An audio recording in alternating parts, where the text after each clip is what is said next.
So we are coming to the end of a series. We've been talking about the eye of the storm, and we're still working on staying in the eye of the storm. Yes? Yes, because isn't it so much better in the eye of the storm than when you're being tossed about like Dorothy and Toto through the circumstances and the outrageous winds of life? And I think we know that in a deep level, we know that there is this peaceful place, even when we're in the midst of this chaotic, sort of difficult stuff that life offers us. And I think it's the memory of that deep sort of spiritual memory that we have that keeps us seeking in life for peace of mind, for equanimity, for a sense of love. In fact, I think I've said it here before, and I believe it to be the truth, is that our seeking in our life, all of our desires that we have for life to be a particular way, are not so much rooted in our sense of lack or not enough, but the nexus, the real source of that desire that you and I have is the memory of our wholeness, is the memory of our spiritual beingness. That never really can get completely obscured. It can get covered over, as it does, by thoughts and the manifestations and the machinations of the ego in the mind. But it never really, the memory is never lost. And the remnants of that knowing is what brings us into the sense of wanting life to be differently, because through our unenlightened understanding, we believe that peace that's only found in the soul would somehow be found if life were a particular way. And it's our countless and endless search for life to be a particular way that causes us to suffer. It's counterintuitive to the ego mind, and it is absolutely the wise way of spiritual mastery, for us to stop resisting life in order to find peace of mind. And the great masters of, whether it's Buddhist or Jesus or anyone, has all said the same thing, that it is in discovering the depth of our own being, that is where we will find everything that we're looking for. That is the eye of the storm. That is our true nature. That is our Christ nature. And that is who and what we truly are. And this journey that you and I are on is really a journey without distance. It continually reminds us that where home is here within ourselves. So I will read one more time. No one is against you. This is from the book, for those of you that don't know, The Eye of the Storm, Embracing Conflict, Creating Peace. No one is against you. This is the absolute truth. You may not believe it now. You may have a lifetime of evidence to the contrary, and of course we all do, yes? But until you realize that the entire universe is for you, you may never experience your wholeness and true worth. The purpose of this is to awaken you to the truth that there is only one presence and power at work in your life, and that this presence and power lives in you as the Spirit of God. For this reason, no one or nothing can be against you. And to realize this is to claim your divine inheritance as a beloved creation of God.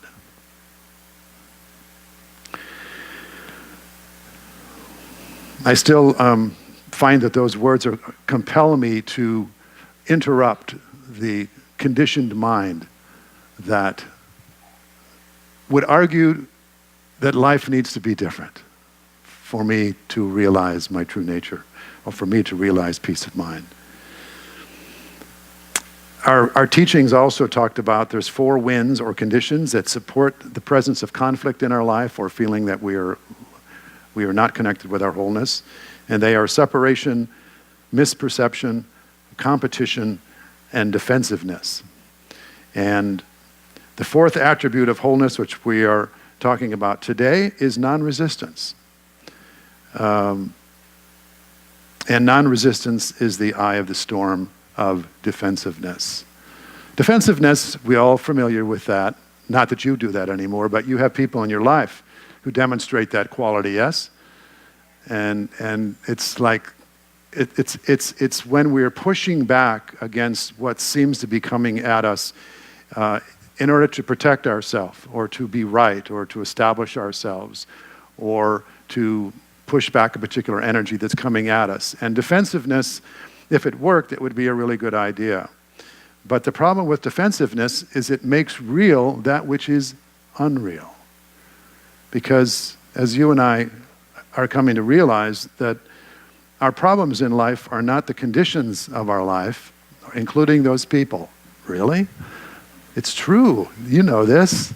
It's not the conditions of life, but it's our reactions to those conditions in life, also known as us resisting life, that causes our suffering. Now, the ego's like, don't listen to him. He's not speaking the truth. You know who the cause of your suffering is.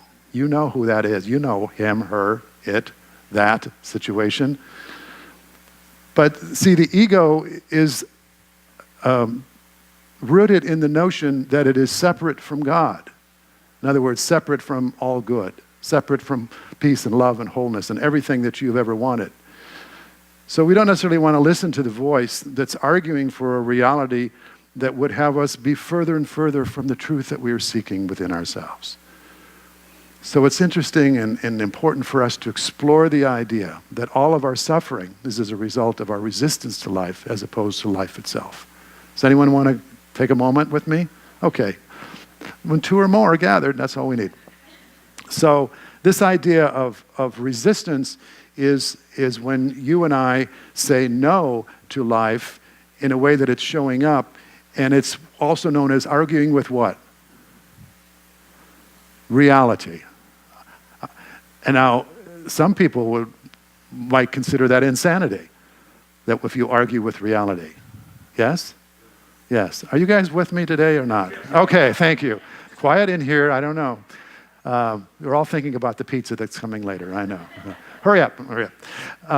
So arguing with reality sounds like insanity, yeah? It sounds like insanity. Well, who would argue with reality? But we all do. We argue with reality, saying this shouldn't be happening even when it's happening, right? And if we can realize, and I take this on as my own journey too, is I can feel resistance arising in me when circumstances come that I don't want. And it's not to say that we don't have preferences in our life. And really, that's what the mind is for. The mind is for saying, I want this, I want to cover, this wall needs to be blue, and you need to be this way, and I have all my preferences. And the mind is really good for that. It's discerning, and it's going to create all these things that will make your life very colorful, right? And you will still have choices you get to make. It isn't about abandoning choices, but it is about saying, I'm not going to rely on life being a particular way for me to find my wholeness and my peace of mind. And that's really all we're really saying. And usually that's what we do. We resist life and we argue with the way it is. And as Byron Katie says, the only time I suffer is when I argue with what is. And so there's this energy of open-hearted acceptance to what is, which Eckhart Tolle, of course, says is living in the now. That's what's living in the now moment, in the present moment. Because the present moment already has accepted what's happened, right? The present moment is not arguing with reality. It's only the mind that is, looking through the mind of preferences that looks at what's happening in the present moment and decides that it doesn't like it and wants it, either denies it or wants to push it away, won't accept it, and all those forms of resistance. And that's the cause of our suffering. This is going to be hard for you to hear if you haven't heard this before, but it's absolutely true, at least it is in my experience when I've really checked it out, that we are problem makers. We make problems. Oh no, wait a minute, no, I didn't do that. I didn't start that fight. No, I didn't tell her to say that. I didn't get... all the ways that we think that reality is not in our making. We're not talking about what happens, but what we're talking about is the existence of a problem only arises when I resist life as it is. And then a fact becomes a problem when I resist it. Does that make sense? Yeah. So this is a high teaching, and this takes us very deep. And it takes us really to the crucible of our willingness to really trust the Spirit, which says, I can be with whatever arises. You know, Jesus in the Garden of Gethsemane, he had his preferences. But in order to get to that greater life, to get to that eternal sense of being, to transcend and to move beyond the suffering, he had to yield to the higher knowing, which said, it is what it is. And allowing himself to be the open channel through which this life and this love and this peace and this equanimity could flow, even in the midst of the most difficult, challenging circumstances. So challenges are a given, but problems are optional. Yes? And the option is how we respond to the challenges of our life.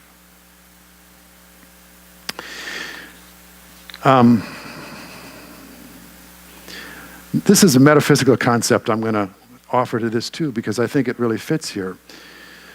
So if you think of yourself as a being now for a moment and just drop the notion of you being a body, this is important in a metaphysical lecture, dropping the notion of you being a body and just thinking of yourself as a spiritual being, basically formless, then your sense of yourself without form is going to be a sense of aliveness, or a sense of spaciousness, a sense of just of capacity and awareness primarily.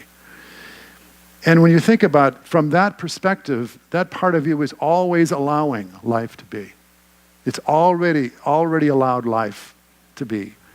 Just as the space of a room completely accepts anything that is brought into the room.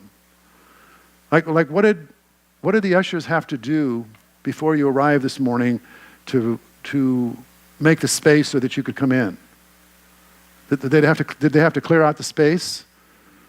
No. I mean, what do you have to do to space to allow something to be in the space? Nothing. Because space is a state of allowing. Space is a state of allowing. When you got in your car this morning, if you got in your car this morning, did you have to clear out the space? Well, maybe you keep stuff on your driver's seat, but assuming no clutter, did you have to do anything in order to get into the car? Or was it just you were so gently and gracefully accepted into that space of your car? It was so gentle and so graceful, you didn't even notice that anything was really being done in order to make space for you or to allow you to come in. And that's what the nature of space, and that's what the nature of spirit is. It's always allowing life to be as it is. It's like you and I were, in our true nature, we're like a window. You know, just the space of the window that makes it possible for there to be a view.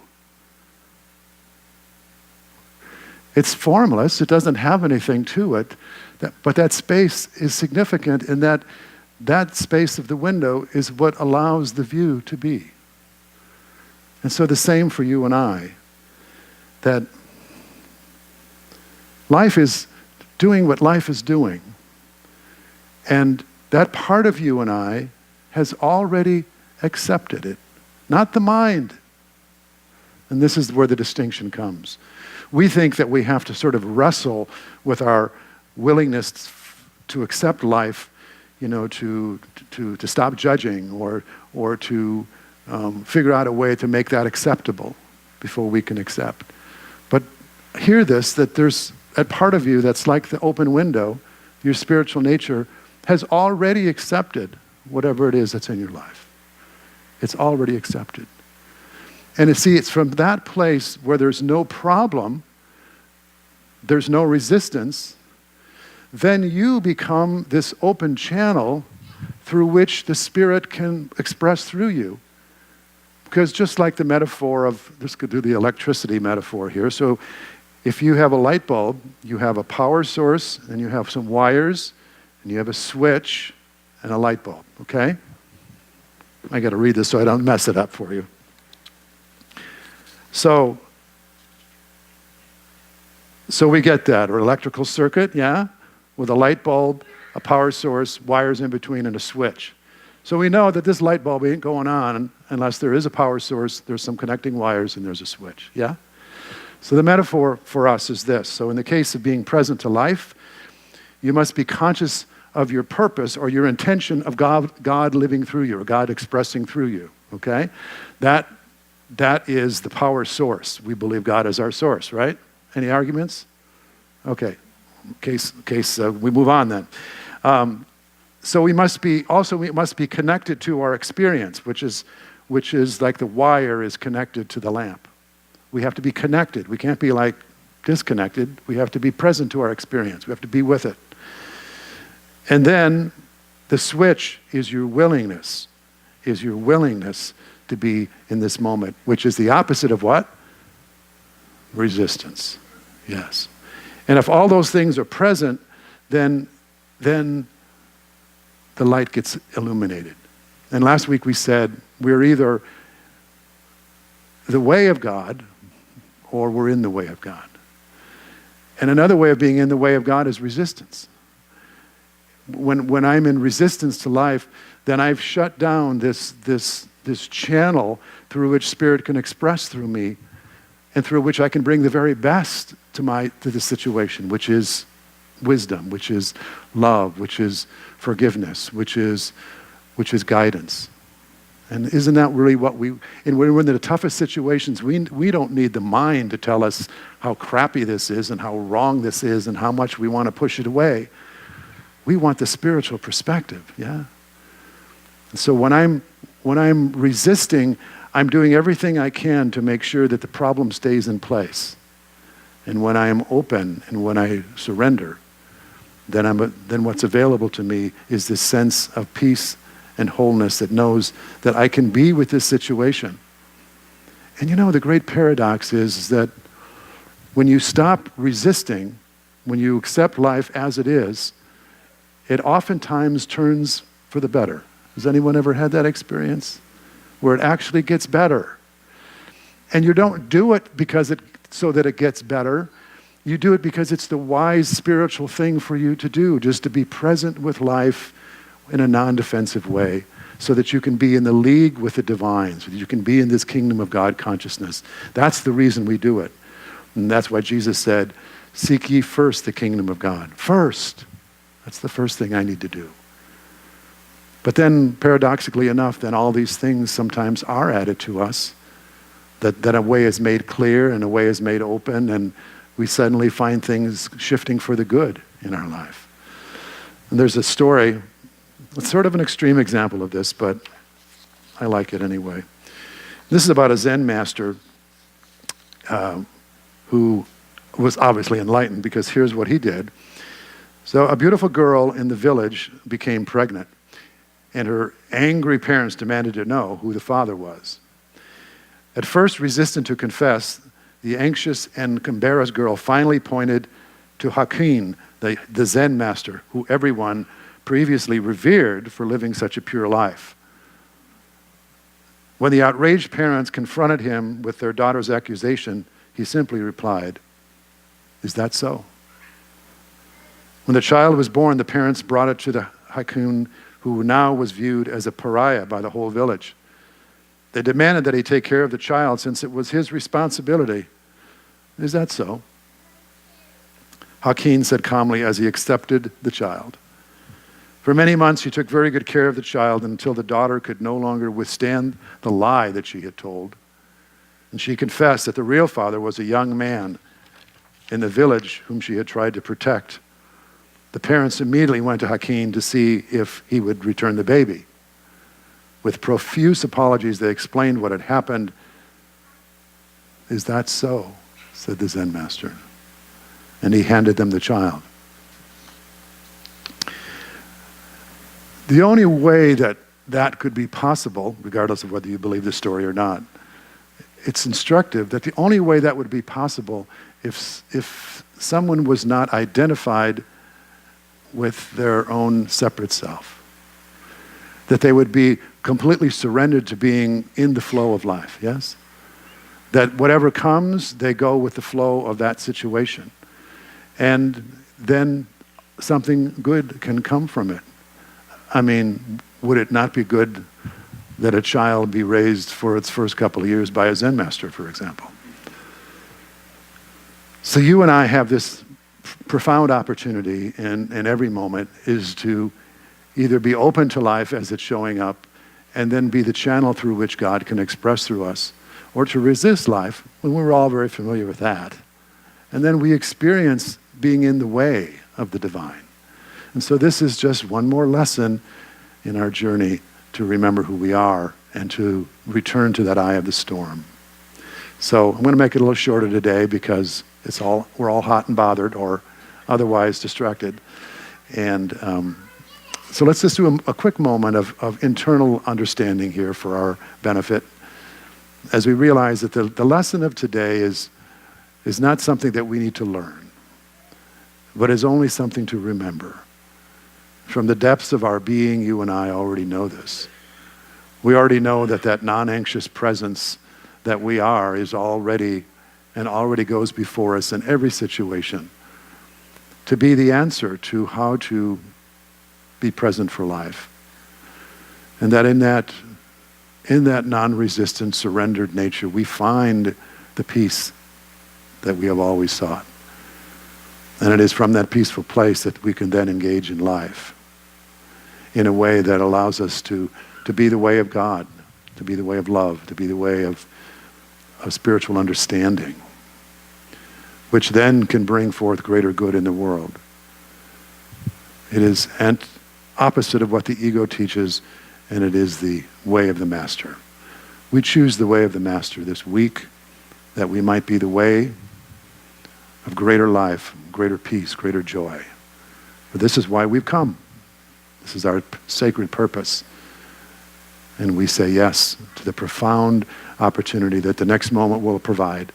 Whether we say yes to it or no to it is entirely up to us. And by its fruits we will know whether we have chosen well. Thank you, God, that you guide us and support us in this journey. We are grateful. And so it is. Amen.